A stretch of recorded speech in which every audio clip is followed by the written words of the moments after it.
अच्छा, ये आपको मैं अस्सलाम वालेकुम जी, ये आपको मैं दूसरा शॉर्ट्स दिखा रहा हूँ, ठीक है। ये इस स्टफ़ में बना होता है, पैराशूट टाइप का स्टफ़, ठीक है। मतलब ये भी बहुत ज़बरदस्त और प्यारी चीज़ है, ठीक है। ये इस स्टाइल में बना होता है, 6 पॉकेट स्टाइल में, कार्गो स्टाइल में ये बना होता है, ठीक है। अच्छा, ये भी साफ़ सुथरा माल आपको मिलेगा, इसमें आपको डैमेज दागी पीस नहीं मिलेंगे। अच्छा और सुथरा माल है, ठीक है। कुछ पीस भी मैं आपको दिखा देता हूँ आपको इसके। ये देखें, ये इस तरह का माल है। इन सब में यहाँ में ना ये साइड में इस तरह के पॉकेट्स बने होते हैं, ये साइड में 6 पॉकेट स्टाइल में, कार्गो स्टाइल में, ठीक है। अच्छा और सुथरा माल है ये, ठीक है। ये सारे शॉर्ट्स हैं, ठीक है। ये इस टाइप का, ठीक है। ये इस टाइप का,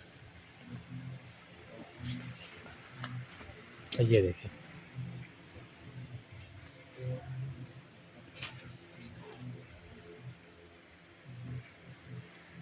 ठीक है जी।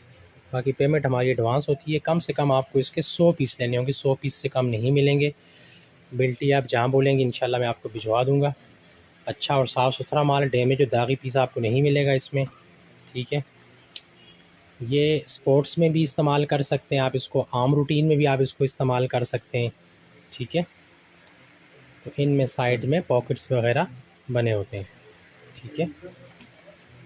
ये सर ऐसे जितना माल भी चाहिए होगा आपको मिल जाएगा, ठीक है जी। ठीक है। जिस किसी को भी माल चाहिए मेरे व्हाट्सएप नंबर पे रब्ता करें।